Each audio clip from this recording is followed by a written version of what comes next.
good morning. Good morning, good morning everyone. Ayan, nandito ulit tayo ngayon sa aming dragon fruit. Kung saan yung dragon fruit namin, ito yung dating tanim namin or yung nauna. So ngayon guys, dahil ngayon ay January, off season na ng dragon fruit. Ang gagawin namin ngayon ay mag-abono. Maglagay ng abono sa bawat puno niya at nagbawas kami or nagpruning kami ng kanyang bawat puno. So sa ngayon kanina, ang dami talagang napakahitik, napakakapal. So ngayon nabawasan na po. Medyo maluwag-luwag na po ngayon. So ang dami namin natanggal na mga tangkay. So ayan guys, so ang tatabangan naman ng aming dragon fruit ngayon. Ayan, so kulang pa. Hindi man po ako ganun ka-perfecto kasi hanggang ngayon ako po ay still nag-aaral. Pinag-aaralan ko pa rin kung paano talaga ang tamang pagda-dragon fruit.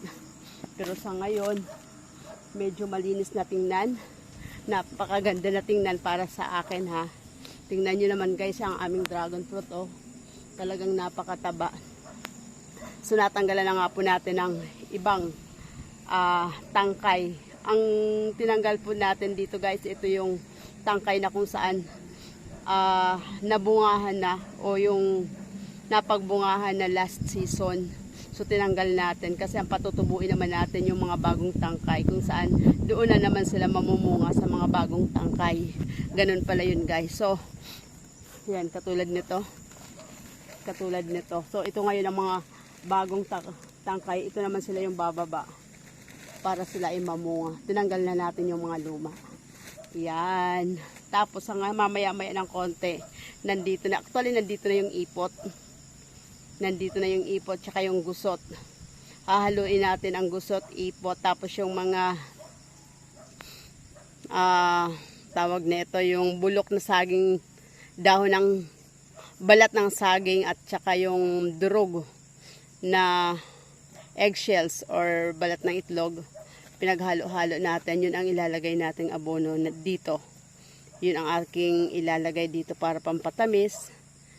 Ang pampatamis doon yung sa saging kasi potassium yun. Tapos yung ilalagay nga nating abono dito, ipot tsaka gusot. Yun po yung aking nakuha kahapon. Ayan lang po guys. So hindi man po ako eksperto pa. Hindi man po ako eksperto dito sa pagda-dragon fruit. Sana kahit konti may natutunan din po kayo dito sa aking style ng pagda-dragon fruit. So itong dragon fruit natin ay 3 taon na to ate no? 3 taon na pero namunga na po ito ng 2 beses. Yung unang bunga nito, hindi pa ganun karami ang bunga pero last season ito ang dami na rin po naming nakuha. Crates na rin po ang aming nakuha. Pero yung crates na aming na-harvest at ilang beses, yun ay 25 na poste pa lang nun ang namunga kasi yung 25 nito ay bago. So hopefully by next season, yun ay by April.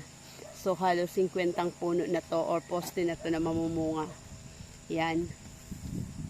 Yan guys. Yun po talagang pinunta ko dito para bisitahin at para maglagay ng abono at mag-pruning ng ating mga dragon fruit. At the same time, magbibisita na rin. Yan.